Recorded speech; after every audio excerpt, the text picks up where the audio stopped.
Morning সবাইকে। আজকে না ঘুম থেকে উঠতে অনেকটা লেট হয়ে গেছে। কেন বলো তো? কাল রাত্রির থেকে কিছুতেই কারেন্ট আসছিল না। যতবার আসছে চলে যাচ্ছিল, অনেকবার সারা রাত এরকমই হয়েছে। 3:30-র সময়, 3:30 বলা ভুল, 3:50-এ তখন কারেন্ট আসে। তারপরে আস্তে আস্তে আমি ঘুমাতে পেরেছি। আর এত গরম লাগছিল, কিছুতে ঘুমও আসছিল না। কারেন্ট আসছে যাচ্ছে, আসছে যাচ্ছে, সারা রাত এরকমই হয়েছে। একটুকু হাওয়াও মানে পাওয়া যাচ্ছিল না এদিকে। তো যাই হোক, তারপরে ঘুম থেকে উঠতে তো অনেকটা লেট হয়ে গেছে। 9:30-র সময় ঘুম থেকে উঠেছি। ওঠার পরে তারপরে বাথরুমে গেলাম। বাথরুমে গিয়ে ভাবলাম একবারে স্নানটা করেই নিই। স্নান করে একবারে চলে আসলাম।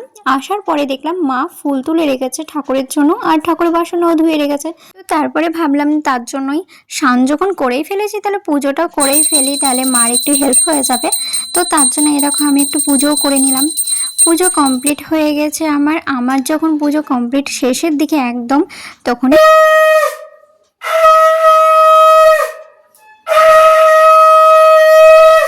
শঙ্কর আওয়াজটা কেমন আসছে তাই না? ওই যে কালকে তোমাদেরকে বলেছিলাম শঙ্খ ঠিকমতো আমি বাজাতে পারছিলাম না। আমাদের বাড়িটাও সেম, মানে আমার শ্বশুর বাড়িতেও শঙ্খটা আমি ঠিকমতো বাজাতে পারি না। মা কি সুন্দর বাজায়, আর এই মাও খুব ভালো করে বাজায়, মানে যার যেটা জিনিস সে সেটাই পারে, তাই না?